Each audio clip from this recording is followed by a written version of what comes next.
Welcome to spring term one. It's finally here. It feels like, just last week we were sitting on Zoom trying to slog through macroeconomics, and I'm excited to welcome most of you back to the classroom in person for maybe the first time seeing Brush 203. In this video, I want to give the overview of what spring term one is going to look like. I'm going to walk through the portal page, the expectations, all that stuff as a refresher, but I want to give a bigger kind of insight into what the term's going to look like. It's going to be a different term, not only because we're learning in person, but our study of microeconomics is going to look dramatically different than the previous two terms. Our assignment is going to look radically different, and our assessments are going to look radically different. So I want to give you an overview of that to kind of get you excited for what's ahead. So we'll start with the portal page. Thankfully, those of you that have been using this, it's relatively straightforward. You see here our homepage, our class information. We are going to meet synchronously for B1 on D1 in Brush 203. For B4, if I kind of flip here, which I can easily do, all right, we're going to meet synchronously in B4 on D1. So we have basically everyone today on one day is going to be synchronous, everyone on one day is going to be asynchronous. I think that's going to be a lot better for everyone staying in lockstep, making sure, hey, if you miss a class for whatever reason, you know you have somebody that can catch you up on. And it also allows us to do some group activities during asynchronous work that we might not have been able to do in previous terms. So you see that information there. Asynchronous work is due at 9 p.m. Eastern Standard Time on the day the work is assigned. That's basically a 12-hour window from when the class day starts. You know that all homeworks are mostly going to be ed puzzles. You see that class code there. If you do anything via Google Docs, you share it with that Gmail account. And office hours, any extra help, just shoot me an email. Stick around after class, ask questions. If it's not popular in the calendar, we'll make a time. So you see here the homepage. You got the stocks live update. You have our resources, news right here. You have this video will be played right here on the homepage for you. And then you got our Albert Center matrix, which I think you're going to see a lot of crossover. Macro, you saw a ton of crossover, but I think you're going to see even more here with micro talking about kind of action, especially in this first unit. So this is our homepage. The calendar is where everything is populated for you. You see that every single class is already spelled out from now until the end of the term. And so all you do is you click on a class, right? You'll see here the objectives, resources, deliverable, asynchronous directions, and it'll take you right there to the asynchronous directions. If any of the links don't work, just shoot me an email. I know that Veracross is finicky, which is why next year we're going to Canvas. But again, that should be all spelled out for you on the calendar page. We should be kind of good there. Calendar doesn't work, you go to resources, right? Our 3 folders that we're going to use for micro. First micro unit, second micro unit, third micro unit. We will also be using this kind of spring term job folder right there. More on that video later on. And so you'll click in here, and this will have the homework videos, the asynchronous lessons, and the syllabus. Any resources that I use in class will all automatically be on here. For those that are online, which I think only 2, if you want to print something out ahead of time, I'll put it there for you. So you can click in here, asynchronous lessons, they're all right there. You have homework videos all right there. We'll also be on the Ed Puzzle class page. And the syllabus right here, you'll see kind of what we're doing, synchronous, asynchronous, and on down the line. So that's kind of all of our portal logistics. Your spring term assignment, and I have a separate video for this, but if you go to the spring term jobs, you'll see in here, this is all populated with your spring term assignment. You'll see the video right there for you, which I encourage you to watch.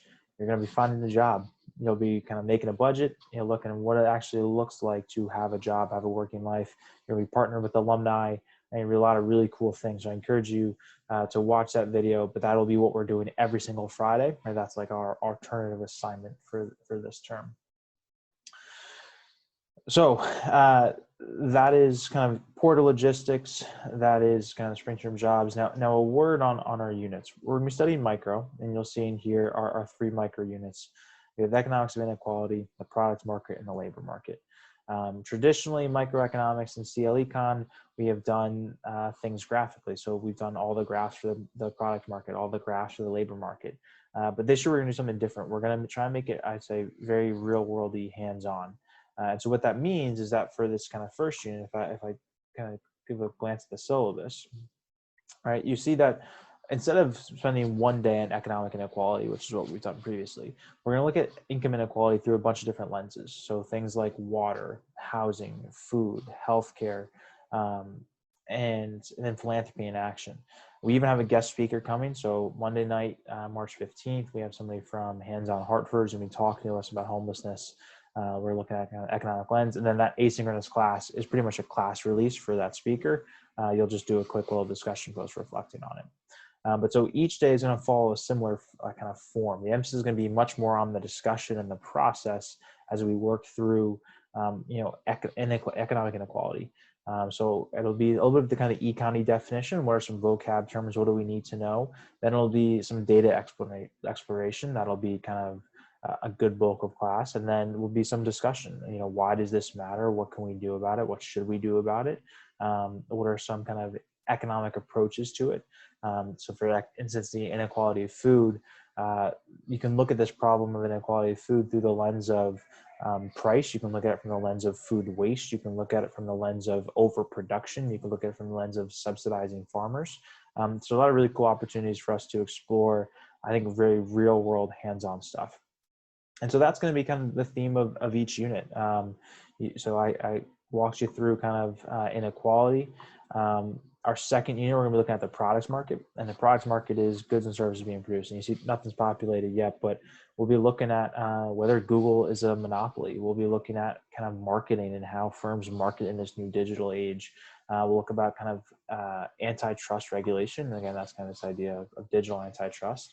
And then kind of how you identify what a market model looks like. I'm thinking traditionally the old school econ examples were like, okay, is steel a monopoly? And nobody knows anything about steel, but the companies that we do know a lot about are under a lot of pressure from antitrust laws and privacy regulations. So we'll explore that in that second unit.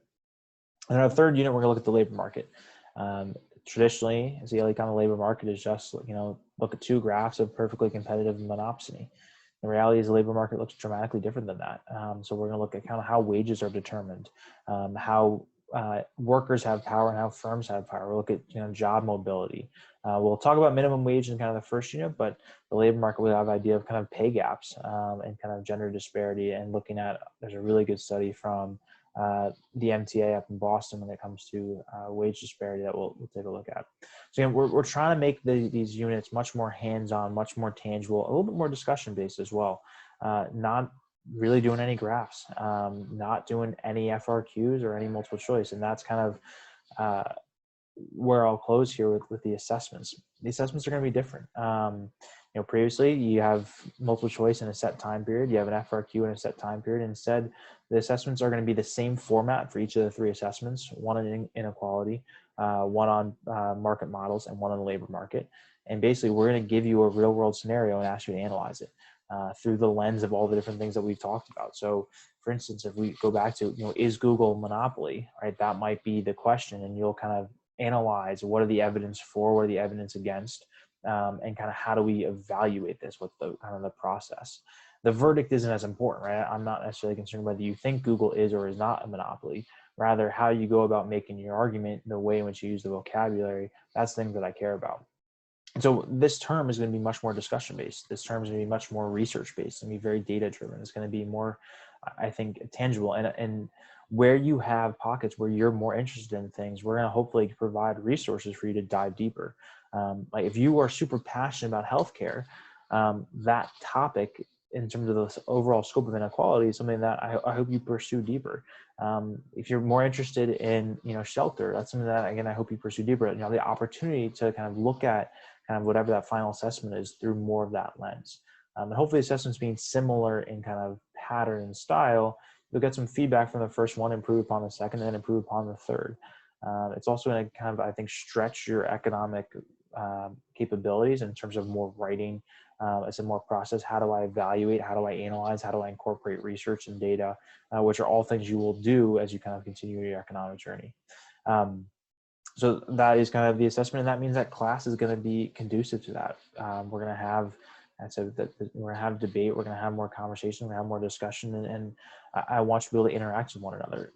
look, this is the last time you're in an econ classroom for many of you in your Loomis Shafee careers. And this is also the first time we're all together as an in-person class. So let's take advantage of that and be able to discuss with one another and hear from each other and listen from one another.